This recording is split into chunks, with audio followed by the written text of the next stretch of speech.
बिहार विधानसभा चुनाव में आज एक अहम पड़ाव है। आज दूसरे दौर की 122 सीटों पर नामांकन का आखिरी दिन है। पहले दौर की 121 सीटों पर नामांकन वापसी का आज आखिरी दिन है। तो अब तक महागठबंधन में टिकटों पर तनातनी जारी है।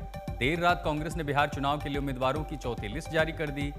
इस लिस्ट में 6 उम्मीदवारों के नाम का ऐलान किया गया है, जिसमें कहलगांव सीट पर प्रवीण कुशवाहा को कांग्रेस उम्मीदवार घोषित किए जाने से महागठबंधन के भीतर पेच फंस गया है, क्योंकि इस सीट पर आरजेडी ने भी अपना उम्मीदवार उतारा है। चौथी सूची के साथ कांग्रेस ने अब तक कुल 60 सीटों पर अपने उम्मीदवार घोषित कर दिए हैं।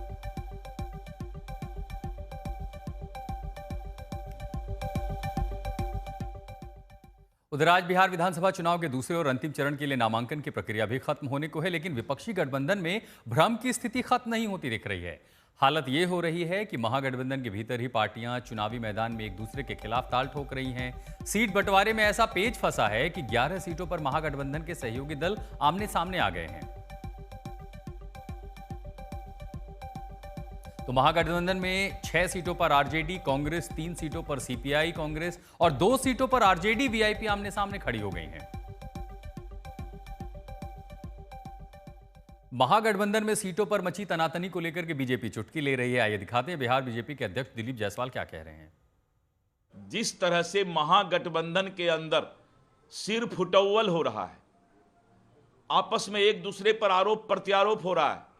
कांग्रेस के अध्यक्ष ने कहा कि ये दलित विरोधी काम राष्ट्रीय जनता दल कर रहा है, और इस तरह की मानसिकता मतदाता देख रही है। और राजद, राष्ट्रीय जनता दल, कांग्रेस, वीआईपी, झारखंड मुक्ति मोर्चा और जितने भी महागठबंधन के दल हैं, आज एक दूसरे के आरोप प्रत्यारोप में अपना समय बिता रहे हैं। जनता देख रही है, मतदाता देख रही है कि जो महागठबंधन, जो राष्ट्रीय Janata Dal, Congress, VIP, JMM seat का बंटवारा नहीं कर सकती है, वो बिहार को नहीं चला सकती है। शशि भूषण हमारे सहयोगी हमारे साथ जुड़ रहे हैं। शशि भूषण, चुनाव के बारे में कहा जाता है कि जो पार्टी परसेप्शन और प्रिपरेशन में आगे हो, आधा चुनाव वो जीत चुकी होती है। यहाँ महागठबंधन के साथ एक तो ऐसा दिख रहा है कि आपसी टिकट बंटवारे में जो तालमेल नहीं है, उसमें वो प्रिपरेशन में भी पीछे हैं। ऊपर से एक दूसरे के खिलाफ ये जो फ्रेंडली फाइट होती है कैसे होती है? अगर वो बीजेपी को हराने के लिए उम्मीदवार दे रहे हैं तो ऐसा थोड़ी ना होगा कि 50 उनको वोट मिल जाए, 25 इनको वोट देगा, 25 इनको देगा। तो वो परसेप्शन नैरेटिव में भी पिछड़ रहे हैं। है क्या माजरा, है क्या आखिर ये?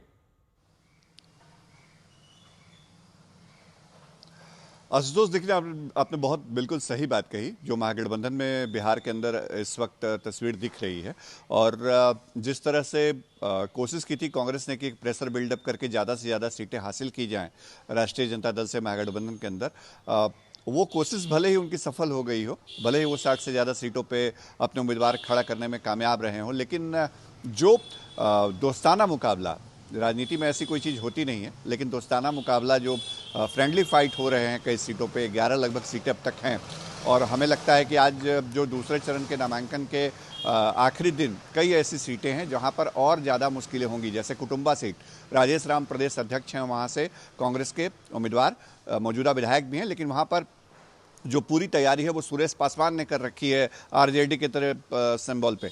तो ये चीजें बताती हैं कि कहीं ना कहीं पेच फंसा है, और उसका नुकसान महागठबंधन को उठाना पड़ सकता है अगर दोस्ताना मुकाबले में ये बने रहते हैं सीटों पर। ठीक है शशि भूषण, बहुत बहुत शुक्रिया तमाम जानकारी के लिए।